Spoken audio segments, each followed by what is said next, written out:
యోహాను సువార్త 13వ అధ్యాయం. యోహాను సువార్త 13వ అధ్యాయం 31 నుండి 35 వచనాలు చదువుకున్నాం కదా. వాడు వెళ్ళిన తరువాత అన్న మాట అక్కడ మనం చదువుతాం. ఎవరు వెళ్ళారు?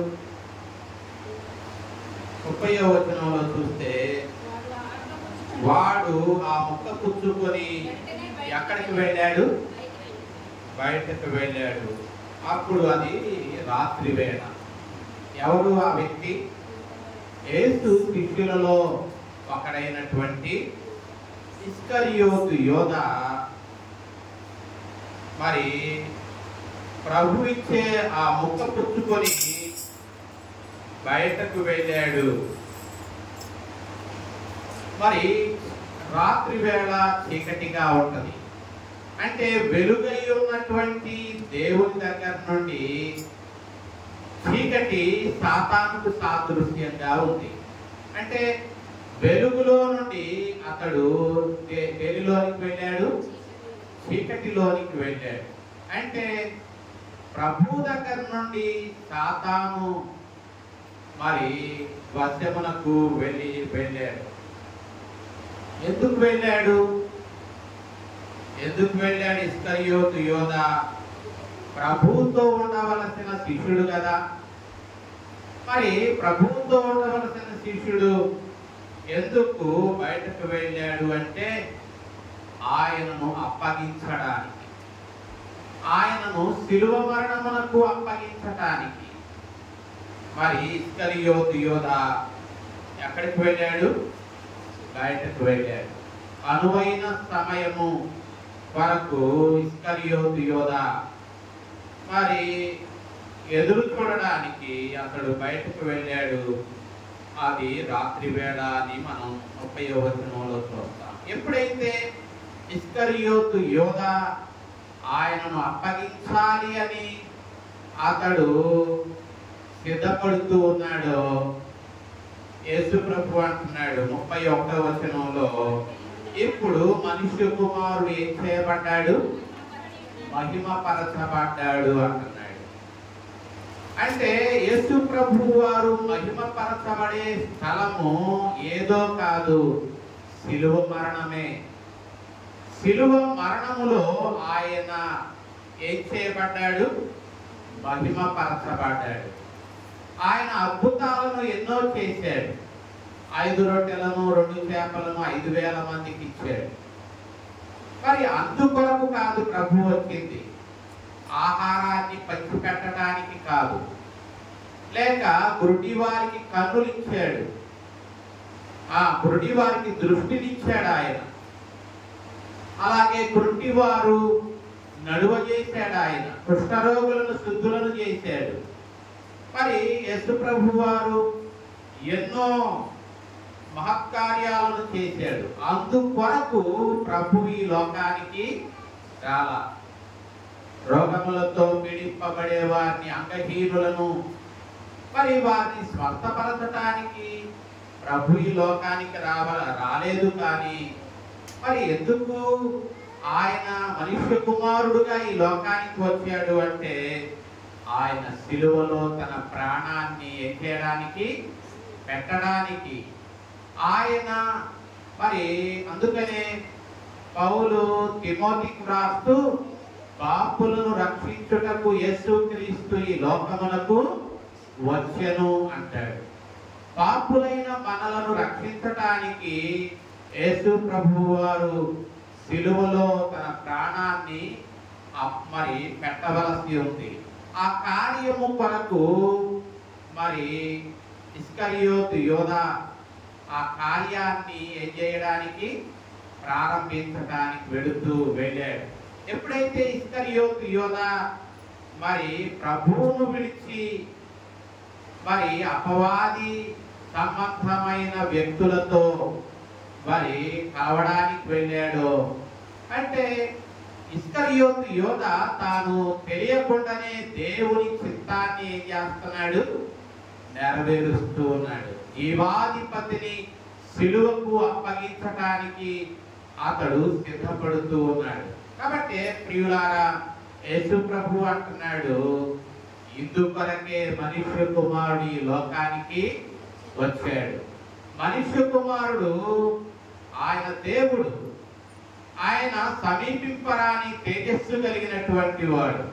అటువంటి ఆయన దీనుడుగా, దాసుడుగా, రిక్తుడుగా మరణము పొందునంతగా, శిలువ మరణము పొందునంతగా ఆయన ఎందుకు ఈ లోకానికి వచ్చాడంటే పాపులమైన మనలను రక్షించడానికి. అందుకనే గాబ్రియేలు దూత మరియతో అంటుంది, తన ప్రజలను వారి పాపముల నుండి రక్షించుటకే ఆయనకు యేసు అను పేరు పెట్టబడింది. అంటే నిజంగా మన పాపముల నుండి మనలను రక్షించడానికే ఆయన రక్షకుడుగా ఈ లోకానికి వచ్చాడు. ఆ రక్షణ కార్యాన్ని ఆయన ప్రారంభిస్తూ ఉన్నాడు. కాబట్టి ఇక్కడ 31వ వచనంలో ఈ గడియ కొరకే మనుష్య కుమారుడు ఈ లోకానికి వచ్చాడు. మనుష్య కుమారుడు మహిమ పరచబడే సమయము దగ్గరకు వచ్చింది. కాబట్టి ప్రియులారా, మనుష్య కుమారుడు ఆయన మహిమ పరచబడబోతూ ఉన్నాడు. కాబట్టి అందుకని యేసు ప్రభు వారు ఈ వచనంలో ఆ మాట అన్నాడు. ఏమని? ఇప్పుడు మనుష్య కుమారుడు ఏం చేయబడ్డాడు? మహిమ పరచబడి ఉన్నాడు. కాబట్టి ప్రియులారా, మరి నిజమైనటువంటి మహిమ యాగములోనే కలుగుద్ది. కాబట్టి ప్రియులారా, మరి ఇక్కడ ఆయన మరి మనుష్య కుమారుడుగా మరి ఆయన మహిమ పరచబడే సమయము దగ్గరకు వచ్చింది అని చెప్పి 31వ వచనంలో ప్రభు స్పష్టంగా చెప్తూ ఉన్నాడు. రెండవది, మరి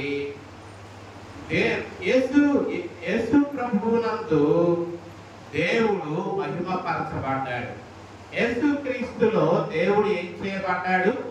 మహిమ పరచబడ్డాడు. ఏ రీతిగానంటే యేసయ్య దేవుని చిత్తానికి ఆయన విధేయుడయ్యాడు.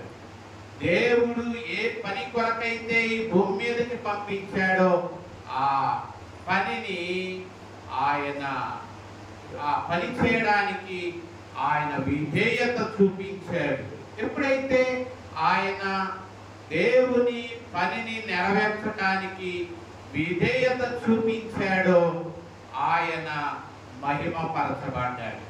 కాబట్టి ప్రియులారా, మరి ఆయన ఒకానొక సందర్భంలో ఏమన్నాడంటే, తండ్రి, ఈ పాత్రను నా యొద్ద నుండి తొలగించుము, సాధ్యమైన ఎడల ఈ పాత్రను నా యొద్ద నుండి ఏం చేయమన్నాడు? తొలగించమని ఆయన ప్రార్థన చేస్తున్నాడు. గెత్సెమనే తోటలో రక్తము చెమట బిందువులుగా మారునంతగా బహు వేదనతో ఆయన ప్రార్థన చేస్తున్నాడు. ప్రార్థన చేస్తూ ఆయన ఏమంటున్నాడంటే, ప్రభువా, ఈ పాత్రను నా యొద్ద నుండి తొలగించు. ఏ పాత్ర? శ్రమ, మరణం, అవమానం, మరి ఘోరమైనటువంటి పాపముతో నిండినటువంటి ఆ పాత్ర ఆయన త్రాగాల్సి ఉంది, ఆయన భరించాల్సి ఉంది. కాబట్టి ఆయన ఆ ఘోరమైన పాపమును భరించటం మనుష్య కుమారుడుగా ఆయనకు అది భరింపదాలనేటువంటి విషయం. కాబట్టి మనుష్య కుమారుడుగా ఆయన అంటున్నాడు, అయ్యా, ఈ పాత్రను నా యొద్ద నుండి ఏం చేయి? తొలగించు అంటున్నాడు. ఆ తరువాత ఆయన వెంటనే అన్నాడు, అయినను నా ఇష్టము కాదు, నీ చిత్తమే సిద్ధించునుగాక. అంటే ఆ మాట ఆయన దేవుని కుమారుడుగా అంటున్నాడు. మనుష్య కుమారుడుగానేమో, అయ్యా, ఈ పాప భారాన్ని నేను భరించలేనయ్యా, నా యొద్ద నుండి ఈ పాత్రను తొలగించు అన్నాడు. కానీ దేవుడు ఏ పని కొరకైతే ఆ మనుష్య కుమారుని పంపించాడో ఆ మనుష్య కుమారుడు ఇప్పుడు మరలా రెండవసారి అంటున్నాడు, ఆయనను నా ఇష్టము కాదు, నీ చిత్తమే సిద్ధించునుగాక. కాబట్టి ఆ రీతిగా యేసుక్రీస్తు మనుష్య కుమారుడుగా దేవుని చిత్తానికి ఆయన విధేయత చూపటం ద్వారా ఆయన ఏం చేయబడ్డాడు? మహిమపరచబడ్డాడు. కాబట్టి ప్రియులారా, విధేయత ద్వారానే దేవుడు మన జీవితాలలో మహిమపరచబడతాడు. మరి మనం ఎంతగా ఆయన విధేయులమవుతామో అంతగా మన జీవితాలలో దేవుడు మహిమపరచబడతాడు. అబ్రహాము దేవునికి విధేయుడయ్యాడు కదా.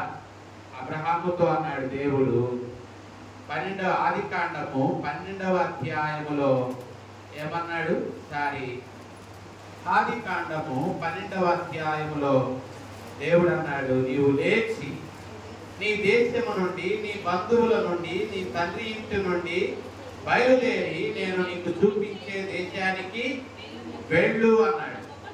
అక్కడ నిన్ను గొప్ప జనముగా చేస్తాను, నిన్ను ఆశీర్వదిస్తాను, నీ నామమును గొప్ప చేస్తాను, నీవు ఆశీర్వాదముగా ఉంటావు అని చెప్పినప్పుడు అబ్రహాము ఏం చేశాడు? తన దేశము నుండి, తన బంధువుల నుండి, తన తండ్రి ఇంటి నుండి బయలుదేరి దేవుడు చూపించే దేశానికి బయలుదేరాడు అబ్రహాము. మరి ఇక్కడ మనం చూస్తే 4వ వచనంలో యెహోవా అతనితో చెప్పిన ప్రకారము అబ్రహాము ఏం చేశాడు? వెళ్ళాడు. ఎంత దూరమో అడగలేదు. మరి అక్కడ తాను వెళ్ళే ప్రదేశం ఎలా ఉంటుందో అడగలేదు. మరి ఇప్పుడైతే అది తన దేశము, తన ప్రజలు, తాను అలవాటు పడినటువంటి దేశము, మరి తనకు ఎరుకైనటువంటి దేశము. కానీ దేవుడు అంటున్నాడు, ఈ దేశమును విడిచిపెట్టు, ఈ ప్రజలను విడిచిపెట్టు, ఈ ఇంటిని విడిచిపెట్టు అని దేవుడు చెప్పినప్పుడు అబ్రహాము ఏం చేశాడు? మారు మాట్లాడకుండా దేవునికి విధేయుడై బయలుదేరాడు. కాబట్టి అబ్రహాము జీవితంలో దేవుడు మహిమపరచబడ్డాడు. అలాగే ప్రియులారా, అబ్రహాము జీవితంలో మరి ఒక సంఘటనలో మనం చూస్తాం. ఆదికాండము 22వ అధ్యాయములో కూడా అబ్రహాముతో దేవుడు మాట్లాడుతూ ఉన్నాడు. ఏమని మాట్లాడుతున్నాడు? మరి 22వ అధ్యాయములో అబ్రహాము అని దేవుడు పిలిచాడు. పిలిచినప్పుడు అబ్రహాము అంటున్నాడు, చిత్తము ప్రభువా అంటున్నాడు. నీకు ఒక్కడై ఉన్న నీ కుమారుని, అనగా నీవు ప్రేమించు ఇస్సాకును తీసుకుని మొరియా దేశానికి వెళ్ళు. అక్కడ నేను నీతో చెప్పబోయే పర్వతములలో ఒకదాని మీద దహన బలిగా ఏం చేయి? అతనిని అర్పించు అన్నాడు. అబ్రహాము మారు మాట్లాడలేదు. ఎందుకంటే విధేయత ప్రశ్నించదు. విధేయత లోబడితే గాని విధేయత ప్రశ్నించదు. మరి మనిషి కుమారుడుగా ఆయన తండ్రి చిత్తానికి సంపూర్ణంగా లోబడ్డాడు. ఆయన మారు మాట్లాడలేదు. అలాగే ఇక్కడ అబ్రహాము కూడా 2 సందర్భాలలో మనం 12వ అధ్యాయములో ఆ సందర్భాన్ని చెప్పుకున్నాం. ఇప్పుడు 22వ అధ్యాయములో కూడా ఈ సందర్భము కూడా అబ్రహాముతో దేవుడు మాట్లాడి, నీవు ప్రేమించు ఇస్సాకును తీసుకొని మొరియా దేశానికి వెళ్ళి అక్కడ నేను చెప్పబోయే పర్వతం మీద నీ కుమారుని దహన బలిగా ఇవ్వమన్నప్పుడు అబ్రహాము మారు మాట్లాడకుండా ఏం చేశాడు? 3వ వచనంలో 22:3లో అబ్రహాము లేచాడు. అబ్రహాము తెల్లవారంగానే లేచి గాడిదకు గంత కట్టి తన పనివారిలో 2 తీసుకొని తన కుమారుడిని ఇస్సాకును వెంట పెట్టుకొని ఏం చేశాడు? దహన బలి కొరకు కట్టెలను చీల్చి దేవుడు తనతో చెప్పిన చోటికి ఏం చేశాడు? వెళ్ళెను అన్న మాట మనం అక్కడ చదువుతాం. కాబట్టి ప్రియులారా, అబ్రహాము దేవుడు ఏదైతే చెప్పాడో అబ్రహాము అది కష్టమైనప్పటికీ అది అర్థం కాని విషయమైనప్పటికీ అబ్రహాము మారు మాట్లాడకుండా దేవునికి విధేయత చూపించాడు, దేవుని మాటకు విధేయత చూపించాడు. అలాగూ మరి మరి అబ్రహాము దేవునికి విధేయుడుగా ఉండడం ద్వారా అబ్రహాము దేవుడు అన్నాడు, నేను ఏమన్నాడు, ఆకాశ నక్షత్రాల వలె నీ సంతానాన్ని నేనేం చేస్తాను, విస్తరింపజేస్తాను అన్నాడు కదా. ఇంకేమన్నాడు, నీవు మరి నీవు సమస్త భూమి మీద భూమి యొక్క సమస్త వంశములు నీ యందు ఏం చేయబడతాయి, ఆశీర్వదింపబడతాయి అని ఆదికాండము 12వ అధ్యాయంలో అంటున్నాడు. ఇదిగో భూమి యొక్క సమస్త వంశములు నీ యందు ఆశీర్వదింపబడతాయి, నీవు అనేకులకు ఆశీర్వాదకరంగా ఉంటావు. ఎందుకంటే అబ్రహాము అనేకులకు ఆశీర్వాదకరంగా ఎందుకున్నాడంటే దేవుడు ఏదైతే చెప్పాడో ఆ మాటకు అబ్రహాము ఏమయ్యాడు, విధేయుడయ్యాడు. యేసు ప్రభువు కూడా మనుష్య కుమారుడుగా ఆయన తండ్రి చిత్తానికి ఆయన విధేయుడయ్యాడు. కాబట్టి మన జీవితాలలో అబ్రహాములాగా యేసుక్రీస్తులాగా మనం దేవునికి విధేయులమవుతే మన జీవితాల ద్వారా కూడా దేవుడు ఏం చేయబడతాడు, మహిమపరచబడతాడు. మరి బైబిల్లో విధేయులైన వారు ఎందరో ఉన్నారు. మరి మోషేతో అన్నాడు దేవుడు, నేను మోషేతో అన్నాడు, ఇదిగో నా ప్రజలు ఐగుప్తులో ఏం చేస్తున్నారు, బానిసత్వం క్రింద నలిగిపోతున్నారు, వారిని విడిపించడానికి నేను నిన్ను పంపిస్తాను అంటే రకరకాల కారణాలు మోషే చెప్పాడు. మోషే నిర్గమాకాండ 3వ అధ్యాయములో ఎన్నో కారణాలు చెప్పాడు కదా. ఒకసారి నిర్గమాకాండము 3వ అధ్యాయములో ఏమన్నాడు, ఎన్నో కారణాలు చెప్పాడు. నేను ఎంతటి వాడను అన్నాడు. 3:11లో ఏమన్నాడు, నేను ఫరో యొద్దకు వెళ్ళుటకు ఇశ్రాయేలీయులను ఐగుప్తులో నుండి తోడుకొని పోవుటకు నేను ఎంతటి వాడను అన్నాడు.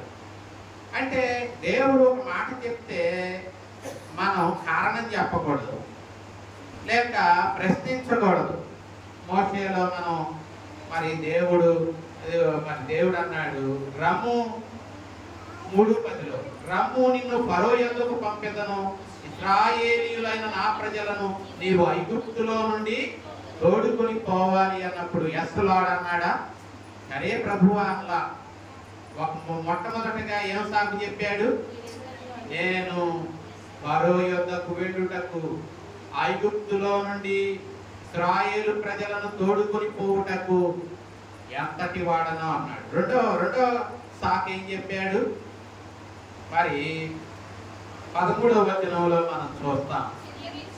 ఆయన 13వ వచనంలో మీ పితరుల దేవుడు మీ యొద్దకు నన్ను పంపెనని వారి ఒకవేళ వారితో చెప్తే వారేమంటారు, ఆయన పేరేమి అని అడిగినట్లయితే నేనేం చెప్పాలయ్యా అన్నాడు. అది రెండవ సాకు. మూడవ సాకు 4వ అధ్యాయంలో చూస్తాం. మరి మోషే చిత్తగించుము, వారు నన్ను ఏం చేయరు, నమ్మరు, నా మాట వినరు, యెహోవా నీకు ప్రత్యక్షము కాలేదు అందరూ. చూసారా ఎన్ని సాకులు చెప్తూ ఉన్నాడు. ఇంకొక సాకు కూడా, చివరిగా ఇంకొక సాకు కూడా ఏమన్నాడు 4:10లో, నేను మధ్యలో ఆ వచనం మధ్యలో నేను మాట నేర్పరిని కాను, నేను నోటి మాంద్యము నాలుక మాంద్యము గలవాడను. చూసారా ఎన్ని సాకులు చెప్పాడు. దేవుడు ఒక మాట చెప్తే మనం సాకులు చెప్పకూడదు. ఎందుకంటే పంపించేవాడు సమర్థతను కలుగజేస్తాడు, పంపించేవాడు ఆయన బలపరిచి పంపిస్తాడు. మనం మరి అపోస్తులను సర్వలోకానికి సర్వ సృష్టికి సువార్త ప్రకటించమని పంపేటప్పుడు వారికి సమర్థతనిచ్చాడు ఆయన. వారికి తన అధికారాన్ని ఇచ్చాడు, తన పరిశుద్ధాత్మనిచ్చాడు.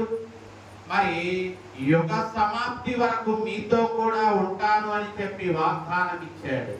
వారిని ఆ రీతిగా తన శక్తితో నింపి తన అధికారం ఇచ్చి తాను వారికి తోడుగా ఉండి వారిని పంపించాడు. కాబట్టి ఒక దేవుడు ఒక పని చేయడానికి మనలను పంపుతూ ఉన్నాడంటే ఒట్టిగా మనలను పంపడు. మనలను అన్ని విధాలుగా మనలను సిద్ధపరిచి ఆయన పంపిస్తాడు. కానీ ఇక్కడ మోషే దేవుడు వెళ్ళమన్నప్పుడు సాకులు చెప్పాడు. సాకులు చెప్పకూడదు. దేవుడు వెళ్ళమన్నప్పుడు వెళ్ళాలి మనం. మరి అది అటువంటి లక్షణం మనం క్రొత్త నిబంధనలో మరియలో చూస్తాం. యేసు తల్లి అయిన మరియలో చూస్తాం. ఆమె నేను ప్రభుదాసురాలను, ఏమంది లూకా సువార్త, నేను ప్రభుదాసురాలను, నీ మాట చొప్పున నాకు జరుగునుగాక అని చెప్పి లూకా సువార్త 1:38 మరియా అంటుంది. ఏమని? ఇదిగో ప్రభుదాసురాలను, నీ మాట చొప్పున నాకు జరుగునుగాక అంటుంది. కాబట్టి ప్రియులారా, మరియా ఆమె కన్యక, పురుషుని ఎరుగనటువంటి స్త్రీ. ఆమెతో దూత ఏమన్నాడు? మరి పరిశుద్ధాత్ముడు నీ మీదికి వచ్చును, 31:35 పరిశుద్ధాత్మ నీ మీదికి వచ్చును, సర్వోన్నతుని యొక్క శక్తి నిన్ను కమ్ముకొను కనుక కొట్టబోవు శిశువు పరిశుద్ధుడై ఎవరనబడతారు? దేవుని కుమారుడు అనబడతాడు. కాబట్టి 31వ వచనం కూడా మనం చూస్తే, ఇదిగో నీవు గర్భము ధరించి కుమారుని కని ఆయనకు యేసు అను పేరు పెట్టుదువు. మరి ఆమె కన్యక. మరి దేవుడు చెప్పాడు ఏమని? నీవు గర్భం ధరించబోతూ ఉన్నావు, మరి ఒక కుమారుని కనబోతూ ఉన్నావు. కాబట్టి ఆ కుమారుడు ఎవరనబడతాడు? సర్వోన్నతుని యొక్క సర్వోన్నతుడైన దేవుని కుమారుడు అనబడతాడు. ఈ మాటలు మరియకు అర్థం కాల. నేను గర్భం ధరించడం ఏంటి? నాకు ప్రధానమే అయి జరిగింది కదా, నాకు ఇంకా పెళ్లి కాలేదు కదా, నేను పురుషుని ఎరుగని దాననే గర్భము ఎలాగూ మరి నేను ధరించగలను అని ఆమె మరి చివరిలో మనం ఆమె ఇవేవి ఆమె ఎదురు ప్రశ్నించలేదు. కానీ మరియా ఇదిగో ప్రభుదాసురాలను, నీ మాట చొప్పున నాకు జరుగునుగాక అని చెప్పి మరియా ఏం చేసింది? దేవుని చిత్తానికి ఆమె అప్పగించుకుంది. ఒకవేళ నింద భరించవలసి వస్తే నిందనైనా భరిస్తాను, కానీ నా ప్రభు యొక్క చిత్తం నా జీవితంలో ఏం చేయబడాలి? నెరవేర్చబడాలి. నేను ప్రభు చిత్తానికి నన్ను నేను అప్పగించుకుంటున్నానని చెప్పి ఆమె ప్రభువుకు అప్పగించుకుంది. కాబట్టి ఆ రీతిగా ఆమె అప్పగించుకుంది. కాబట్టి ఆమె ఏమని ఎంచబడింది? స్త్రీలలో నీవు కన్యురాలవు. మనం లూకా సువార్తలోనే మనం ఏం చూస్తాం? స్త్రీలలో నీవు ఆశీర్వదింపబడిన దానవు, నీ గర్భఫలము ఆశీర్వదింపబడింది. స్త్రీలలో నీవు ఎటువంటి దానవు? ఎలిజబెత్ అంటుంది మరియను చూసి, స్త్రీలలో నీవు ఏం చేయబడ్డావు? ఆశీర్వదింపబడ్డావు. ఏ రీతిగా? స్త్రీలు చాలా మంది ఉన్నారు, కానీ మరియా ఆశీర్వదింపబడడానికి కారణం ఏంటి అంటే, మరియా దేవుని చిత్తానికి తనను తాను ఏం చేసుకుంది? అప్పగించుకుంది. అలాగే ప్రియులారా, మరియ మాత్రమే కాదు, యోసేపు కూడా దేవుడు ఏదైతే చెప్పాడో అది యోసేపు కూడా జరిగించాడు. మరి ఇక్కడ మత్తయి సువార్త 1వ అధ్యాయంలో మరి యోసేపు మరి ఆమెను విడనాడ ఉద్దేశించాడట. ఆమె మరి గర్భవతిగా ఉంది అని మరి తెలుసుకున్నప్పుడు ఆమెను ఏం చేయాలనుకున్నాడు? 19వ వచనం చివరిలో ఆమెను విడనాడ ఉద్దేశించాడు. అయితే మరి దూత క్లారిటీ ఇచ్చాడు 20వ వచనం, దావీదు కుమారుడైన యోసేపు, నీ భార్య అయిన మరియను చేర్చుకునడానికి ఏం చేయొద్దు, భయపడద్దు. ఆమె ఏం ఆమె గర్భం ధరించింది. ఎలాగూ పరిశుద్ధాత్మ వలన ఆమె గర్భము ధరించింది అని చెప్పినప్పుడు మరి 24వ వచనంలో యోసేపు ఏం చేశాడు,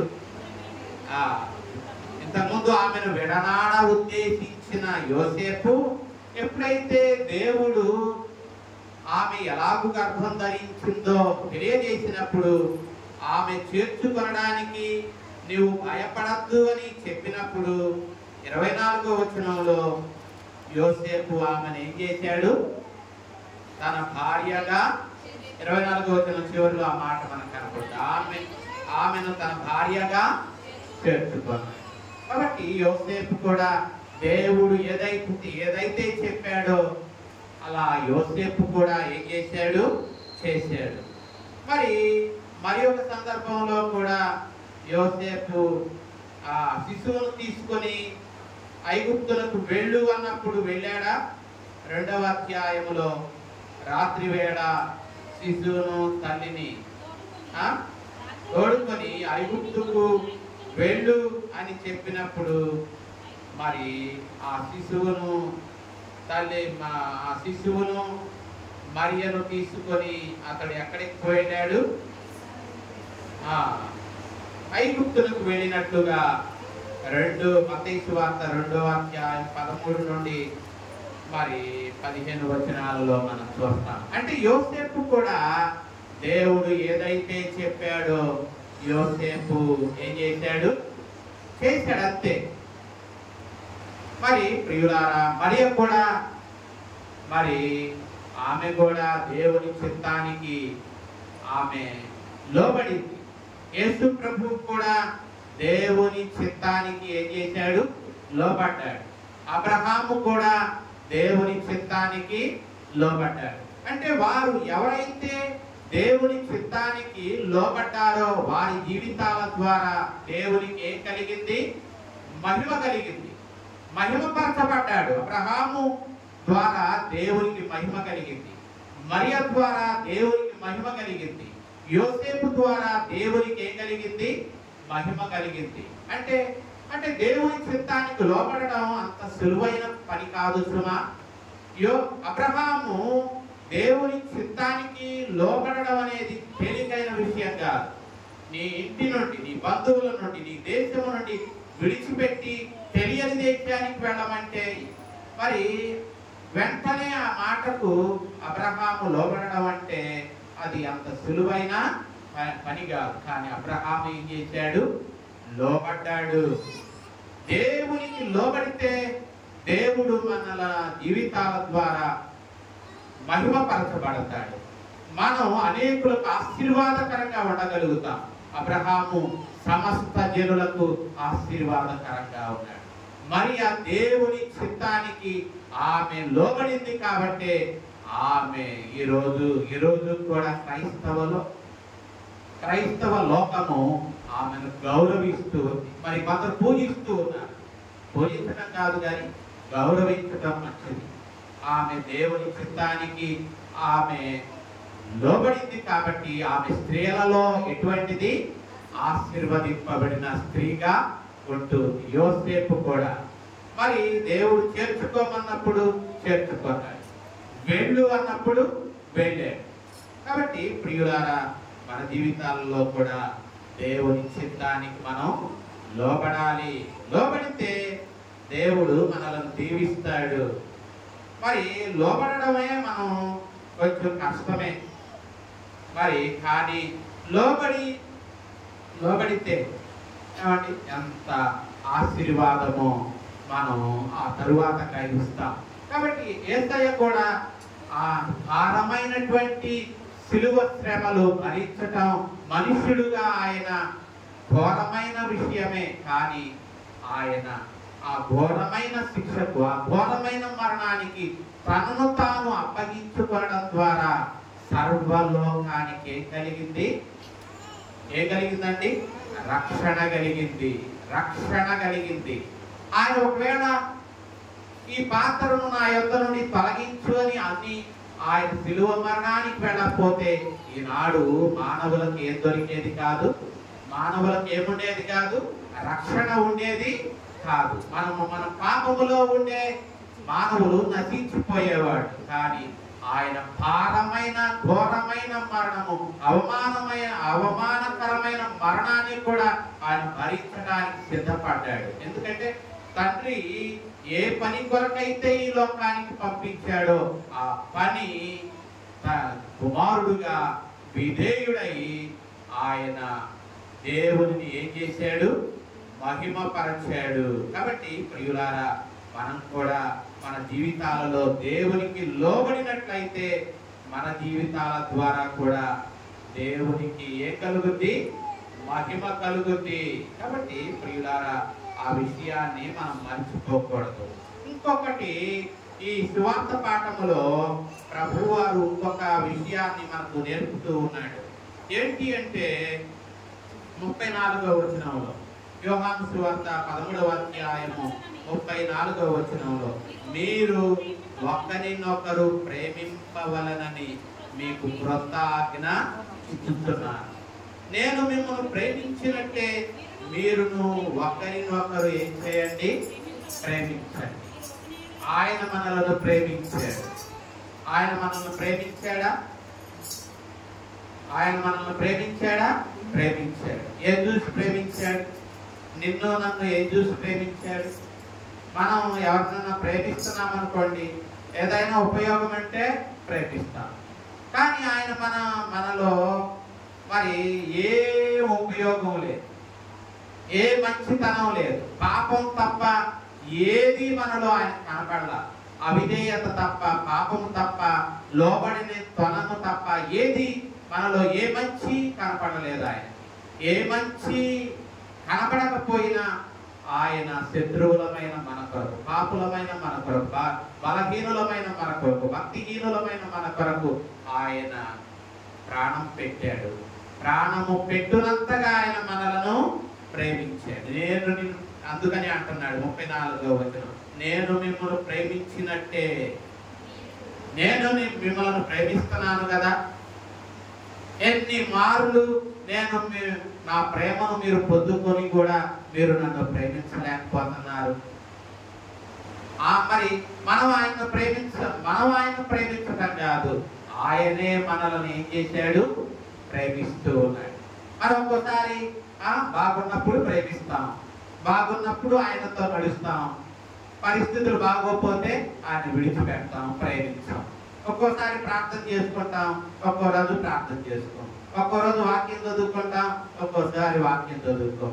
ఒక్కోసారి ఆయనతో ఆయన అంటే బహు ఇష్టంగా ఉంటాం, ఒక్కోసారి కష్టాలలో ఎందుకు అని ఆయన్ను మొక్కలు చాటేసుకుంటాం. కానీ మనలాగా ఆయన మన పట్ల ఆయన ప్రవర్తించడం లేదు సుమా. ఆయన ప్రేమిస్తూనే ఉన్నాడు మనల్ని విడిచిపెట్టిన, మనం మొక్కలు త్రిప్పుకున్న ఆయన మనలను ఏం చేస్తున్నాడు? ప్రేమిస్తున్నాడు. కాబట్టి ఆయన 35వ వచనం అంటున్నాడు, నేను మిమ్మల్ని ప్రేమించినట్లు మీరు కూడా ఒకని ఎడల ఒకడు ప్రేమ గలవారైన ఎడల. దీనిని బట్టి మీరు మనం ట్యాగ్ వేసుకోకూడదు. నేను క్రైస్తవుడను అని ట్యాగ్ వేసుకుంటే మనం క్రైస్తవులం కాదు. మరి దేనిని బట్టి వీళ్ళు క్రైస్తవులు, వీరు దేవుని వెంబడించేవారు అని లోకం ఎలా తెలుసుకోగలుగుద్ది? మనం ప్రేమించుటను బట్టే కదా. ఆయన మనలను ప్రేమించాడు, మనం కూడా ఇతరులను ప్రేమించుటను బట్టే కదా. మదర్ తెరీసా ప్రేమను కుష్ఠరోగుల పట్ల ఏం చేసింది? చూపించింది. అనాథల పట్ల చూపించింది, దిక్కులేని వారి పట్ల ప్రేమను చూపించింది. కాబట్టి ఆమె ప్రేమను చూపించడాన్ని బట్టే ఎందరో దేవుని ప్రేమను అర్థం చేసుకోగలిగారు. ఈమె యేసయ్యను ప్రేమిస్తుంది కాబట్టి ఆ ప్రేమతో మనలను ఏం చేయగలుగుతూ ఉంది? ప్రేమించగలుగుతూ. కాబట్టి ప్రియులారా, ఆమె అందుకే తన దేశాన్ని విడిచిపెట్టింది, దేశంగాని దేశం వచ్చింది. ఈ యవ్వన కాలంలో తన జీవితాన్ని దేవునికి సమర్పించుకుంది. పెళ్లి కూడా చేసుకోలేదు. జీవితమంతా కన్యకగానే జీవించింది. ఆమె తన జీవితాన్ని వేదన కొరకు, దరిద్రుల కొరకు, రోగగ్రస్తుల కొరకు తన జీవితాన్నే ధారపోసింది. ఎందుకంటే ఆమెకు ప్రేరణ ఎవరు? ప్రభువే. ప్రభు పరలోకాన్ని విడిచిపెట్టి ఈ లోకానికి వచ్చి పాపులను పట్ల ప్రేమను చూపించాడు. ఆ ప్రేమే ఆమెను ప్రభావితం చేసింది. కాబట్టి ఆమె తన దేశాన్ని విడిచిపెట్టింది, తన తల్లిదండ్రులను విడిచిపెట్టింది, తన వారిని విడిచిపెట్టి ఈ దేశానికి వచ్చింది. ఈ దేశంలో క్రీస్తు ప్రేమను కొందరి పట్లైనా చూపించాలి అన్న తపనతో ఆమె కుష్ఠరోగుల పట్ల, దిక్కులేని వారి పట్ల దేవుని ప్రేమను చూపించింది. ఆ ప్రేమకు ఎందరో ప్రభావితమయ్యారు. ఈనాడు మిషనరీ ఆఫ్ చారిటీ ప్రపంచము నలుమూలలా సేవలు అందిస్తూ ఆమె ప్రేరణతో ఇంకా అనేకులు మరి తమ్ములను తాము దేవునికి ప్రతిష్ఠించుకొని ఆ సేవను కొనసాగిస్తూ ఉన్నారు. కాబట్టి ప్రియులారా, మరి అదే ప్రభు మనకు నేర్పుతూ ఉన్నాడు. మరి ప్రియులారా, ఆయన మనలను ఎలాగూ ప్రేమిస్తూ ఉన్నాడో అలాగే మనం ఒకరి పట్ల ఒకరు ఏం కలిగి ఉండాలి? ప్రేమ కలిగి ఉండాలి. దానిని బట్టి వీరు క్రీస్తు శిష్యులు, క్రీస్తులకు చెందినవారు అని లోకము తెలుసుకుంటది. అంతేగాని మరి మనం ట్యాగ్ వేసుకుంటే కాదు. మనం మరి ప్రియులారా, ప్రేమను లోకానికి పంచటం ద్వారా మనం దేవుని పిల్లలమని లోకము తెలుసుకుంటది. ఇంకా మనం చూస్తే ప్రియులారా, మొదటి పాఠముగా మనము ఏం చదువుకున్నాం? అపోస్తులుల కార్యాలు మనం చదువుకున్నాం. ఒకసారి అపోస్తులుల కార్యాలలో 8వ అధ్యాయం 13వ అధ్యాయం 13వ అధ్యాయంలో 44 నుండి 52 వచనాలు మనం చదువుకున్నాం కదా. మరి విశ్రాంతి దినమున ఆ పట్టణమంతయు దేవుని వాక్యము వినడానికి ఒక చోట కూడి వచ్చారట. ఏ పట్టణము? అది ఏ పట్టణం అయి ఉంటది అంటే 14వ వచనంలో ఆ పట్టణం పేరు మనకు కనపడు. అంతియోకయాకు వచ్చి విశ్రాంతి దినమందు సమాజ మందిరంలోనికి వెళ్ళి కూర్చున్నారు. అది ఏ పట్టణమో కాదు. మరి 44వ వచనంలో అంతియోకయా పట్టణం. ఆ పట్టణములోని ప్రజలందరూ దేవుని వాక్యము వినడానికి అక్కడ సమకూడారు. ఆ జన సమూహాన్ని చూసినటువంటి యూదులు మత్సరముతో ఏం చేశారు? పౌలు దేవుని మాటలు వారికి చెప్తూ ఉన్నాడు. లేఖనాలలో అనేక విషయాలను వారికి ఎత్తి చూపి ఆ లేఖనాలు క్రీస్తులో ఏ రీతిగా నెరవేరినయో వాళ్లకు స్పష్టంగా బోధిస్తూ ఉన్నప్పుడు యూదులు మత్సరముతో పౌలు బర్నబాలు చెప్పిన వాటిని వారు అడ్డు చెప్తూ ఉన్నారు. అప్పుడు పౌలు బర్నబా ధైర్యంగా ఏమంటున్నారు? దేవుని వాక్యము మొదట మీకు చెప్పడం ఆవశ్యకమే. ఎందుకంటే యోహాను సువార్త 4వ అధ్యాయములో రక్షణ ఎవరి మధ్య నుండి వచ్చిందట? రక్షణ 4:22 చివరిలో రక్షణ యూదులలో నుండియే కలుగుతున్నది. మరి రక్షణ యూదులలో నుండియే కలుగుతుంది. మరి ముందు రక్షణ సువార్త ఎవరికి ప్రకటించాలి అంటే మరి అపోస్తులుల కార్యాలలో మీరు సాక్షులుగా ఎక్కడ ఉంటారని చెప్పాడు? అపోస్తులుల కార్యాలు 1వ అధ్యాయములో మీరు పరిశుద్ధాత్మ మీ మీదికి వస్తుంది, మీరు శక్తి నొందుతారు. మీరు మొదట ఎవరికి సాక్షులుగా? యెరూషలేములో, యూదయలో, ఆ తరువాత ఎవరికి? సమరయ, ఆ తరువాత బోధిగంతముల. అంటే సువార్త మొట్టమొదటిగా ఎవరు ప్రకటించబడాలి? యెరూషలేము అంటే యూదులకు, యూదయలో ఉన్న యూదులకు, యెరూషలేములో ఉన్న యూదులకు సువార్త ప్రకటించబడాలి. కాబట్టి పౌలు ఎక్కడికి వెళ్ళినా, ఏ పట్టణానికి వెళ్ళినా మొట్టమొదట సువార్త ఎవరికి ప్రకటించాడు? మొట్టమొదటగా సువార్త ఎవరికి ప్రకటించాడు? యూదులకు సువార్త ప్రకటించాడు.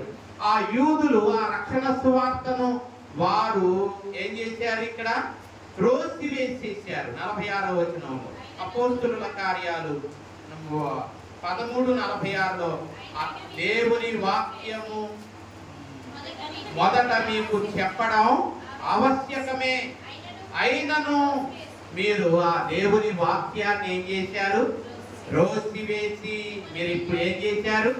దేవుని వాక్యం మీరు త్రోసివేశారంటే దాని అర్థము మీరు నిత్య జీవమును తొలనాడుతూ ఉన్నారు.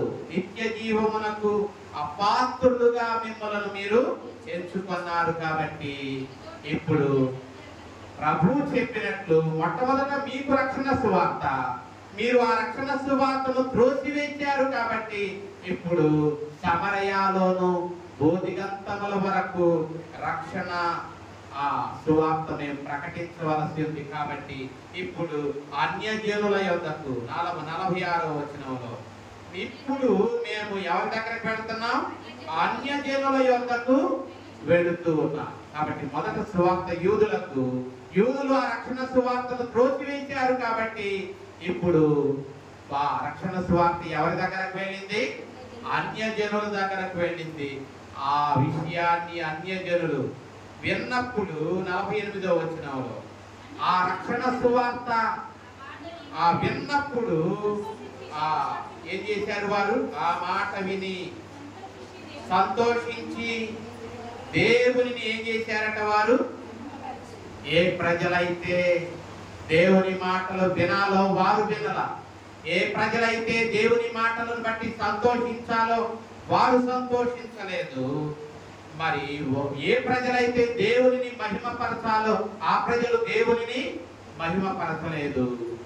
అన్యజనులు దేవుని మాటలు విన్నారు, సంతోషించారు, దేవుని వాక్యాన్ని బట్టి దేవునిని మహిమపరచారు. కాబట్టి నిత్య జీవమునకు వారు ఏమయ్యారు? నిర్ణయింపబడ్డారు. నిత్య జీవానికి వారసులుగా ఉండవలసిన వాళ్ళేమో నిత్య జీవమును త్రోసివేసేశారు. నిత్య జీవానికి దూరంగా ఉన్నవారేమో నిత్య జీవమును పొందుతున్నారు. కాబట్టి ప్రియులారా, మరి సువార్తని దగ్గరకు రాబడుద్ది. నువ్వు దానిని అంగీకరిస్తావా? అంగీకరిస్తే సంతోషమే. తృణీకరిస్తే నీ దగ్గర నుండి సువార్త మరి ఒకరికి అందింపబడుద్ది. ఆ పట్టణములో, ఏ పట్టణములలో పౌలు బర్నబాలు సువార్తను ప్రకటించారో ఆ పట్టణములోని ప్రజలు వారికి ఏం చేశారట? 50వ వచనంలో హింసను కలుగజేశారు. వాక్యాన్ని బోధించి రక్షణను, సువార్తను వారి మధ్యకు తెచ్చినటువంటి ఆ సేవకులకు వారు ఏం కలుగజేశారు? హింసను కలుగజేసినప్పుడు, హింసను కలుగజేయడమే కాదు, వారిని ఆ ప్రాంతముల నుండి, ఈ రోజుల్లో కూడా జరుగుతూనే ఉంది కదా, సువార్త తెలియజేస్తూ ఉన్నప్పుడు ఏమవుతుంది? ఇక్కడ క్రైస్తవులను పోండి అని చెప్పి తరుముతూ ఉన్నారు, కొడుతున్నారు, కాల్చుతూ ఉన్నారు. కాబట్టి ప్రియులారా, మరి రక్షణ సువార్త నీ దగ్గరకు రాబడినప్పుడు, దేవుని మాటలు నీ దగ్గరకు రాబడినప్పుడు అదేదో కాదు, నిత్య జీవం నీ దగ్గరకు తీసుకొని రాబడి, దేవుని రాజ్యము నీ దగ్గరకు తీసుకొని రాబడి. ఆ విషయాన్ని గ్రహించాలి. ఒకవేళ నువ్వు తృణీకరిస్తావా, సేవకులు బాధపడరు సుమా. నీవు అంగీకరిస్తే సంతోషిస్తారు, నిన్ను బట్టి దేవుడిని మహిమపరుస్తారు. నీవు అంగీకరించకపోతే ఏం చేస్తారు? 51వ వచనంలో ఏం చేశారు?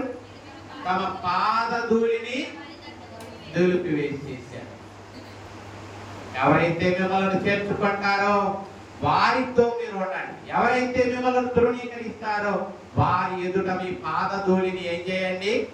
దులిపివేయండి అని చెప్పాడు ప్రభువు వారు. మత్తయి సువార్త 10వ అధ్యాయము 4వ వచనంలో అక్కడ ఆయన స్పష్టంగా మాట చెప్పాడు. కాబట్టి వాళ్ళు ప్రభువు చెప్పిన మాటను వారు జ్ఞాపకం చేసుకొని వాళ్ళు ఏం చేశారు? ప్రభువు చెప్పిన మాట ఏంటి? మత్తయి సువార్త 10:4లోనేనా? ఒకసారి ఆ మాట చదువుకుందామా? మత్తయి 10:4లో 10:14 అనుకుంటా. 10:14 ఎవడైనను మిమ్మల్ని చేర్చుకొనక మీ మాటలు వినకుండిన ఎడల మీరు ఆ ఇంటినైనను ఆ పట్టణమైనను విడిచిపోవునప్పుడు మీ పాదధూళి ఏం చేయండి? దులిపివేయండి. విమర్శ దినమందు ఆ పట్టణపు గతి కంటే సొదొమ గొమొర్రా ప్రదేశముల గతి ఓర్వదగినదిగా ఉన్నది అన్నాడు. కాబట్టి ప్రియులారా, అక్కడ మరి వారు అంతియోకియాకు వెళ్ళారు. అంతియోకియాలో సువార్త ప్రకటించారు. విశ్వసించిన వారేమో నిత్య జీవమునకు పాత్రులయ్యారు అన్యజనులు. యూదులని చెప్పుకొనబడుతూ ఉన్న వారేమో తృణీకరించి నిత్య జీవమునకు అపాత్రులయ్యారు. మరి వారి ప్రాంతముల నుండి వారు వెళ్ళగొట్టబడినప్పుడు శిష్యులు కన్నీరుతో వెళ్ళలేదు సుమా. వారు 52వ వచనంలో శిష్యులు ఆనందభరితులై పరిశుద్ధాత్మతో నింపబడిన వారై వారు ఆనందముతో వాళ్ళను నెట్టివేసిన, త్రోసివేసిన, గెంటివేసిన, అవమానకరంగా వారి పట్ల ప్రవర్తించిన శిష్యులు ప్రభువును బట్టి వారు ఆనందభరితులై వారు మరి ఒక చోటకు వెళ్ళి ఇకోనియా ప్రాంతంలో 51వ వచనంలో ఇకోనియా ప్రాంతానికి వెళ్ళారు. అంతియోకియాను విడిచిపెట్టి ఇకోనియా ప్రాంతములకు వెళ్ళి అక్కడ సువార్త ప్రకటించారు. కాబట్టి ఈ మధ్యాహ్నపు వేళ దేవుని మాటలు మన దగ్గరకు తీసుకురాబడ్డాయి. మనం అంగీకరిస్తున్నామా? నిత్య జీవమునకు పాత్రులుగా మనం మరి చేయబడుతున్నామా? లేక యూదుల వలె మనం కూడా త్రోసివేస్తున్నామా? కాబట్టి ప్రియులారా, దేవుడు ప్రేమ గలవాడు. ఆయన ప్రేమించాడు మనం. ఆయన ప్రేమ ఎంత గొప్పదంటే ఆయన నిస్వార్థంగా మనల్ని ప్రేమించాడు. ఏ స్వార్థము ఆయన ప్రేమలో లేదు. ఆయన త్యాగముతో మనల్ని త్యాగం చేశాడు. ఆయన ప్రేమ చూపించడానికి త్యాగం చేశాడు. ఆయన మనలను అర్థం చేసుకున్నంతగా ఒకవేళ నీ భార్య నిన్ను అర్థం చేసుకోకపోవచ్చు, నీ భర్త నిన్ను అర్థం చేసుకోకపోవచ్చు, నీ బిడ్డలు నిన్ను అర్థం చేసుకోకపోవచ్చు. యేసయ్య నిన్ను అర్థం చేసుకున్నంతగా ఈ భూమి మీద ఎవరు కూడా నిన్ను ఏం చేయలేరు? అర్థం చేసుకోలేరు, అర్థం చేసుకొని ప్రేమించలేరు. యేసయ్య నిన్ను అర్థం చేసుకొని ప్రేమించలేరు. ఆయన మన లోపాలను క్షమించి మనలను ప్రేమించారు. మనలో ఎన్నో లోపాలు ఉన్నాయి. ఆ లోపాలు తెలిసి కూడా ఆయన మనలను ప్రేమించారు. కాబట్టి ఆయన ప్రేమ మరి అటువంటి ప్రేమ. కాబట్టి ప్రియులారా, ఆయన ప్రేమించే ఈ దినం ఈ మాటలను మన దగ్గరకు తీసుకొచ్చాడు. ఆయన ప్రేమను తొలనాడకుండా నిత్య జీవమునకు వారసులుగా చేయబడడానికి పరిశుద్ధాత్మ దేవుడు మనకు సహాయము చేయునుగాక. ఆమేన్. సమస్త జ్ఞానానికి ఇచ్చిన దేవుని సమాధానం యేసుక్రీస్తు వలన మన హృదయములకును తలంపులకును ఆవలి ఉండి నడిపించునుగాక. ఆమేన్.